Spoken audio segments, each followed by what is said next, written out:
திருச்சிற்றம்பலம். அருள்தரும் மாணிக்கவாசகர் சுவாமிகள் அருளிச் செய்த திருப்பள்ளி எழுச்சி என்ற பகுதியின் முதல் பாடல் சிந்தனையையும், அருள்தரும் ஆண்டாளாச்சியார் அருளிச் செய்த திருப்பாவையின் 21வது பாடல் சிந்தனையையும் இன்று எளியேன் மேற்கொள்கின்றேன். இனிய மெய்யன்பர்களே, திருப்பள்ளி எழுச்சியின் பாடல் முதல் பாடல் போற்றி என் வாழ் முதலாகிய பொருளே என்று தொடங்குகிறது. இந்த திருப்பள்ளி எழுச்சியை பற்றி ஒரு சிந்தனையை முதற்கண் தெரிவித்துக் கொள்ள வேண்டும். டாக்டர் மு வரதராஜனார் ஐயா அவர்கள் நம்முடைய தமிழ் இலக்கிய வரலாற்றிலே இந்த திருப்பள்ளி எழுச்சி பற்றி ஒரு சிந்தனை தந்திருக்கிறார். அது என்னவென்றால், திருப்பள்ளி எழுச்சி என்பது ஒரு புதுமை சிந்தனை, ஒரு புரட்சி சிந்தனை, மக்கள் சமுதாய சிந்தனை, மக்களுடைய சமதர்ம சமுதாய சிந்தனை, சமய உலகம் செய்த புரட்சி சிந்தனை என்று எழுதியிருக்கிறார். என்ன கருத்து என்றால், இதற்கு முன்பு, இந்த திருப்பள்ளி எழுச்சி பாடுவதற்கு முன்பு தமிழ் இலக்கணங்களிலே மன்னர்கள் தூங்கப் போகிறதற்கு முன்பும், மன்னர்கள் உறங்கி எழுவதற்கு உரிய நிலையிலும், புலவர்களும் பாணர்களும் அவன் அரண்மனை முன்பு நின்று கொண்டு, அந்த புறத்தின் முன்னே நின்று கொண்டு பாடுவதாக இலக்கணம் இருக்கிறது. இதிலிருந்து என்ன தெரிகிறது என்றால், மன்னன் உறங்கச் செல்வதற்கும் மன்னன் துயில் எழுவதற்கும் பாடல் பாடுவதுதான் பண்டை கால இலக்கிய மரபு. அப்படி என்றால், ஒரு மனிதனுக்கு இன்னொரு மனிதன் பாடுவது, இந்த நிலையை மாற்றி நம்முடைய அருளாளர்கள், சமயாச்சாரியர்கள், குறிப்பாக மாணிக்கவாசகர் சுவாமிகள், இல்லை, மன்னனை எழுப்ப மனிதர்கள் போகக்கூடாது, மன்னனும் சேர்ந்து வந்து தங்கள் அனைவருக்கும் தலைவனாகி இறைவனை எழுப்ப கோயில் வாசல் என்று பாட வேண்டும், அதுதான் சமதர்ம சமுதாயம் படைத்த புரட்சி சிந்தனை என்று டாக்டர் மு அவர்கள் அற்புதமாக இதை பதிவு செய்திருக்கிறார்கள்.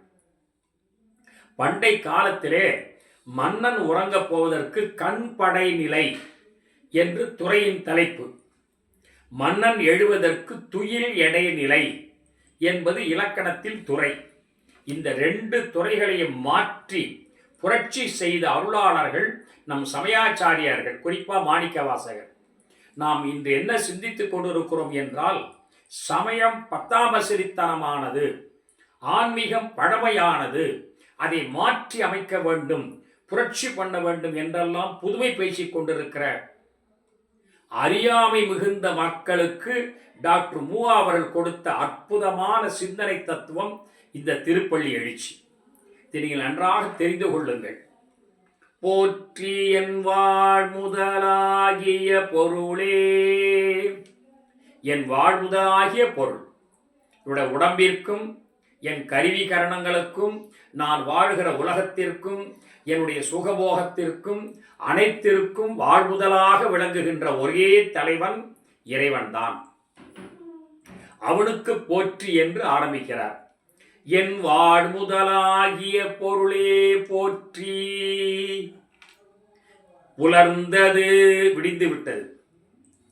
பூங்கடற்கு இணை துணை மலர் கொண்டு ஏற்றி நின் திருமுகத்து எமக்கு அருள் மலரும் எழில் நகை கொண்டு நின் திருவடி தொழுகோம். நாங்கள் எல்லோரும் கும்பலாக மலர்களை எடுத்து கொண்டு வந்து சிரித்த முகத்தோடு, மகிழ்ந்த முகத்தோடு உன்னை எப்பொழுது பார்க்கலாம் என்று ஏங்கிக் கொண்டு உன் கோயில் வாசலில் நிற்கின்றோம்.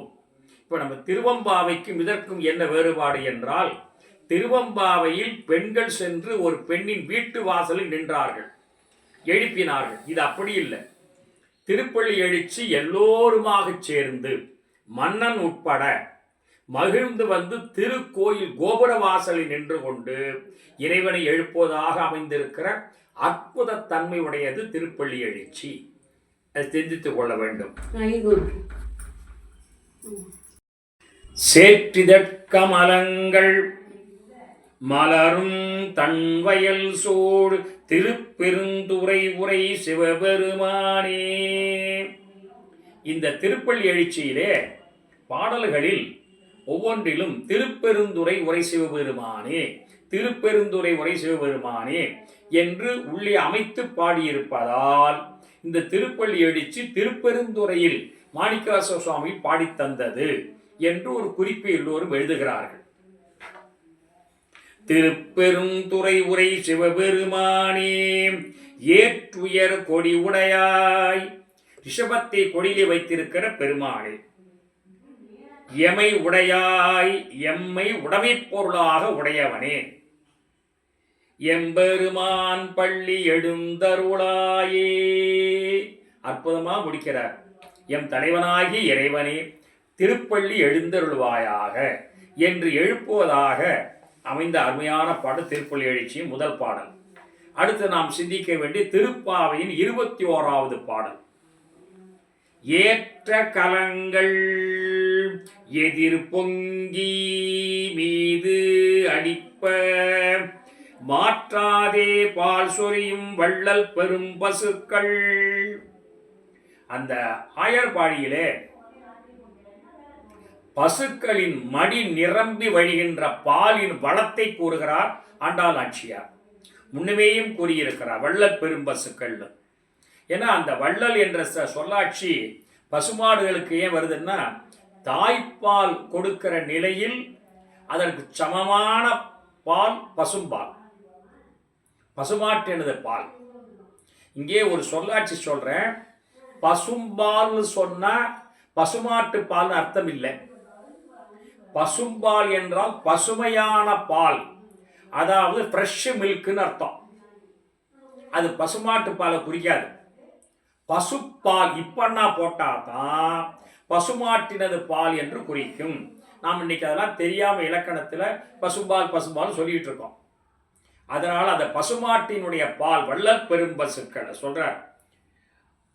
ஆற்ற படைத்தான் மகனே, நந்தகோபனே, ஆட்சியர் குலத்தில் வந்து பிறந்திருக்கின்ற மகனே, அறிவுராய் எங்களுடைய விண்ணப்பத்தை ஏற்றுக்கொள்வாயாக. ஊற்றம் உடையாய் பெரியாய் உலகினில் தோற்றமாய் நின்ற சுடரே துயில் எடாய். நான் முதலே சொல்லியிருக்கிற திருப்பாவையில 16வது பாட்டிலிருந்து ஆரம்பிச்சிடுறார் ஆண்டாள் நாச்சியார் திருப்பள்ளி எழுச்சியினுடைய அமைப்பையும் நோக்கையும் போக்கையும். துயில் எடாய் மாற்றார் உனக்கு வழி தொலைத்து உன் வாசற்கண் ஆற்றாது வந்து உன் அடிபணிய பணியுமா போல். உன்னம் தோற்று போனவர்கள் வந்து உன் வாசல்ல கப்பம் கட்டுவதற்கு தாழ்ந்து பணிந்து நிற்பது போல நாங்க வந்து நிற்கிறோம் சாமி.